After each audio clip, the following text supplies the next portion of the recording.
Olá, bom dia, a paz de Cristo. Vamos sair para mais uma jornada e eu convido você para subir na garupa para a gente fazer mais um episódio do Fé na Estrada Responde. Hoje eu quero responder a pergunta, que não foi bem uma pergunta, foi uma provocação, sobre um texto que eu já vi muita gente aplicá-lo de forma equivocada. Os tímidos herdarão o reino dos céus?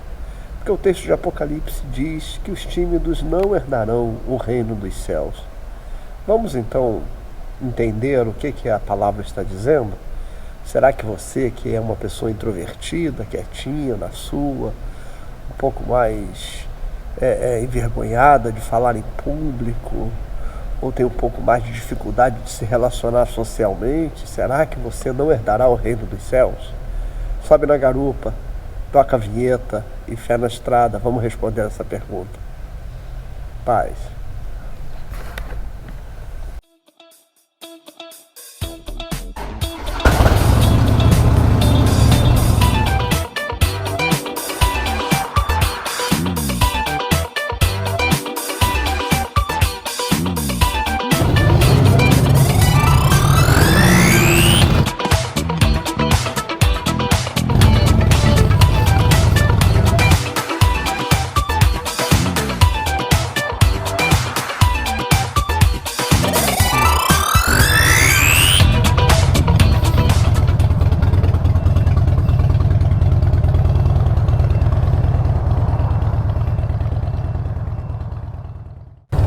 Vamos lá, vamos então responder a nossa pergunta.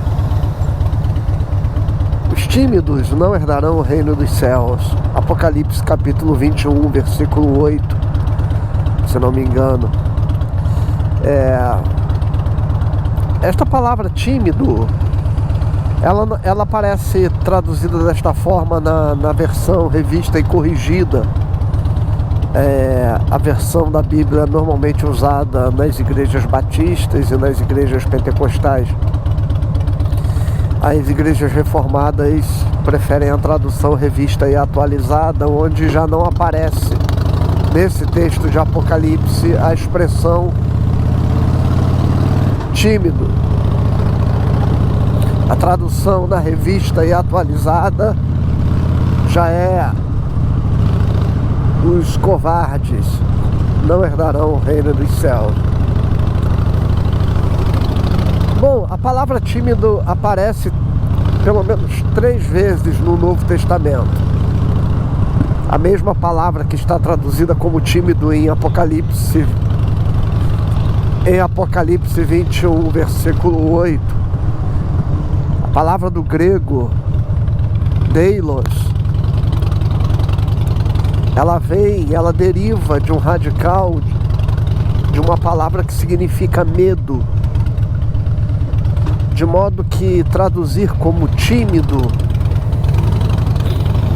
é uma tradução imprecisa, porque o radical, a raiz da palavra que dá origem a esta palavra grega que está aí no texto bíblico é deilos, que vem de medo. A melhor tradução então seria os medrosos. Por isso que na Bíblia revista e atualizada traduziu-se como os covardes, porque de fato tem a ver com um medo que está relacionado a uma omissão.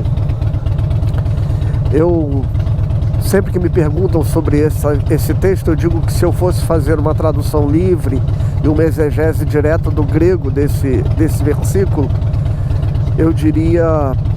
eu traduziria que os omissos. Por que os omissos não herdarão o reino dos céus? Porque são aqueles que, vendo as injustiças ou que vendo alguma circunstância onde ele tem a obrigação e dever de agir, ele não age, porque ele de alguma forma se acovarda ou escolhe um lugar de conforto que não coloque a sua estabilidade em risco. É esse tipo de medo que o texto se refere. É o tipo de medo de quem não age com convicção a respeito do que é certo. E talvez por isso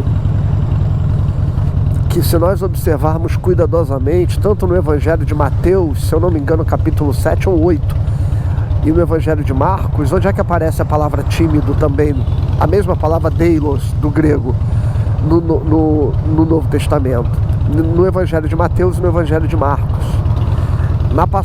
Nas passagens onde os evangelistas narram Jesus acalmando a tempestade. Aquele texto onde Jesus está dormindo e os discípulos desesperados o acordam, porque o barco está afundando. E quando Jesus se levanta, ele diz: por que sois tímidos, homens de pequena fé? Seria como se Jesus dissesse: por que vocês são medrosos ou se amedrontam, homens de pequena fé? Se eu usasse aqui a minha tradução livre, por que vocês são omissos diante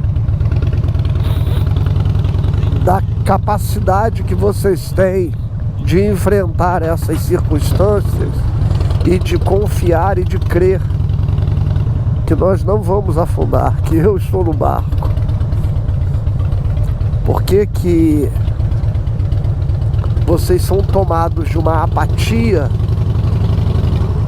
que faz com que as circunstâncias prevaleçam sobre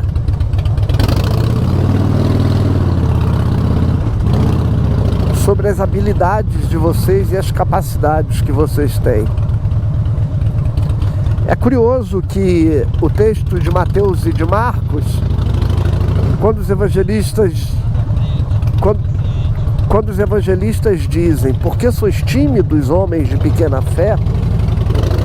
É curioso que em Apocalipse 21:8, quando aparece: os tímidos não herdarão o reino dos céus, a sequência é os tímidos e os incrédulos. E tem uma listinha ali, né? Os idólatras, os feiticeiros, os mentirosos, os assassinos. Essa listinha vasta.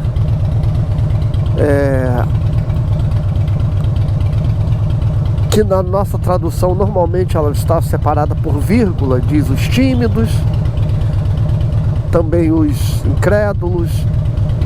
No texto grego, a conjunção kai, que significa e, é que separa as palavras, como se fosse um somatório de atitudes reunidas das pessoas e não apenas atitudes individuais, né? Ele diz: os tímidos e incrédulos e idólatras e assassinos e feiticeiros,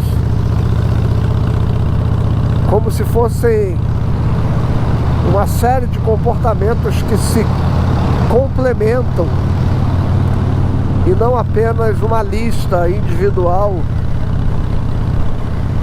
que se você se enquadrar em uma ou outra, você não herdaria o reino dos céus. Mas essa é uma leitura de uma exegese muito mais particular, que eu não quero entrar nisso. Mas o que eu quero dizer é que, assistindo essa semana o vídeo do ator agredido na porta de um condomínio, no hall de entrada de um condomínio, espancado, melhor dizendo, né? Covardemente. Eu não quero entrar no mérito do que causou aquela discussão, ou de a vítima teria dito que de alguma forma tenha motivado. Nada justifica aquele tipo de agressão, nada. Não, inclusive eu vi os vídeos todos, não há nenhum gesto que justifique aquilo. Não há nenhuma ação ali em autodefesa, digamos assim. É um espancamento covarde que acontece. Mas me espantou, durante a cena do espancamento, o porteiro sentado, assistindo, olhando, sem tomar nenhuma ação, sem fazer nenhum gesto, sem em nenhum momento demonstrar qualquer indignação, consternação, comoção, solidariedade àquele moço que estava sendo espancado. Talvez nós possamos olhar e dizer: ele tinha medo de agir contra um morador do prédio e perder seu emprego e de alguma forma também ser agredido. Mas talvez seja disso que a Bíblia esteja dizendo, da covardia medrosa que nós assumimos quando nós temos obrigação de intervir. E essa postura diante da vida, e essa insensibilidade diante dos oprimidos do mundo, e esse alinhamento que muitos têm com os agressores,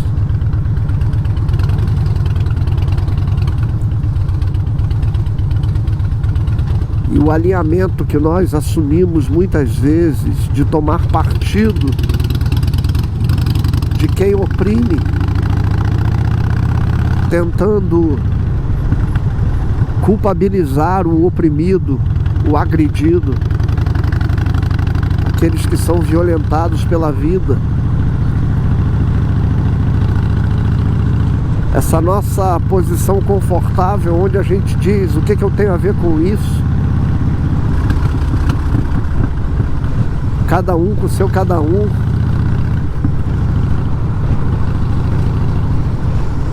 É essa covardia incrédula de quem não sabe, ou de quem não deposita confiança no poder de Cristo sobre a sua vida, de quem se torna apenas um passageiro do mundo, sem responder ao chamado de transformá-lo, de quem assiste a vida e até se favorece dela, indiferente a pessoas que estão sendo esmagadas.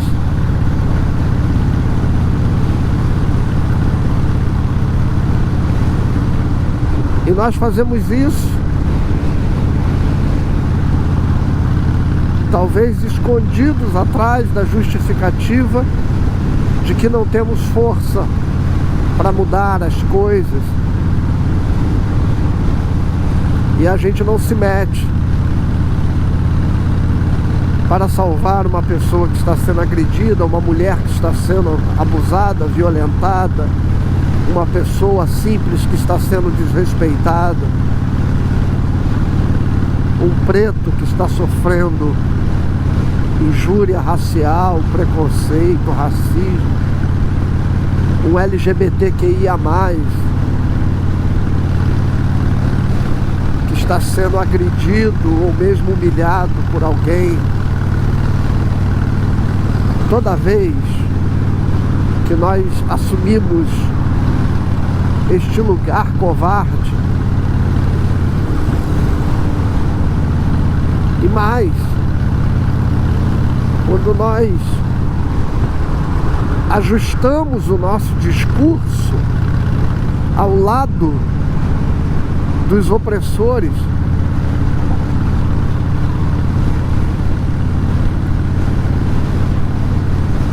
toda vez que a gente banaliza a morte, o assassinato de uma criança,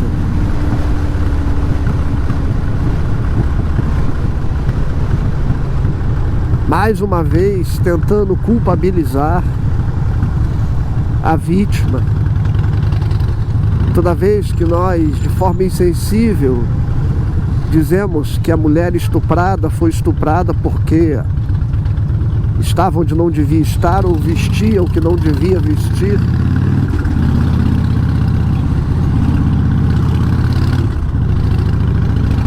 em resumo, toda vez que nós não fazemos o que temos que fazer, e a Bíblia diz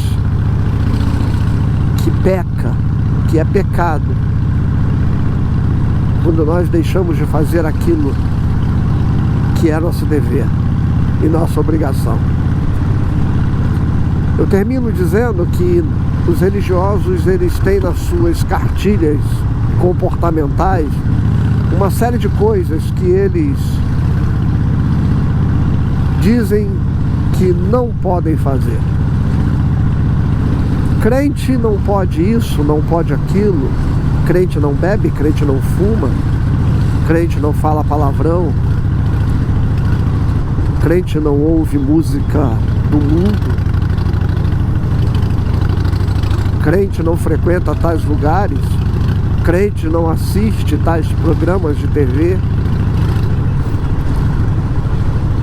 Nós somos muito hábeis em estabelecer uma santidade baseada naquilo que eu não posso fazer. Mas há muito poucas coisas na lista dos crentes que diga a eles o que eles deveriam fazer. E eu queria lembrar você que você peca quando faz o que não devia. Mas você peca do mesmo modo, e talvez de um modo muito mais consequente, quando você não faz o que devia.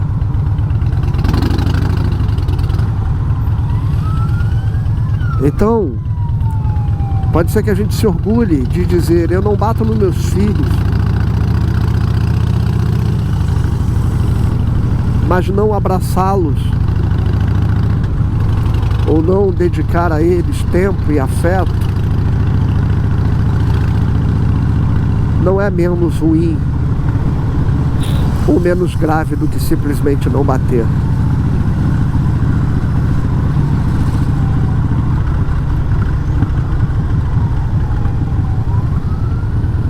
Então pense nisso. Se você quer uma tradução minha desse versículo de Apocalipse 21, eu diria: aqueles que diante de dadas circunstâncias da vida deveriam crer e deveriam confiar que Deus os capacitou para mudar a história, e em podendo fazer algo, não fazem por covardia, medo, apatia ou conveniência, estes não herdarão o reino dos céus. Pense nisso. Deus abençoe você e fé na estrada. Paz.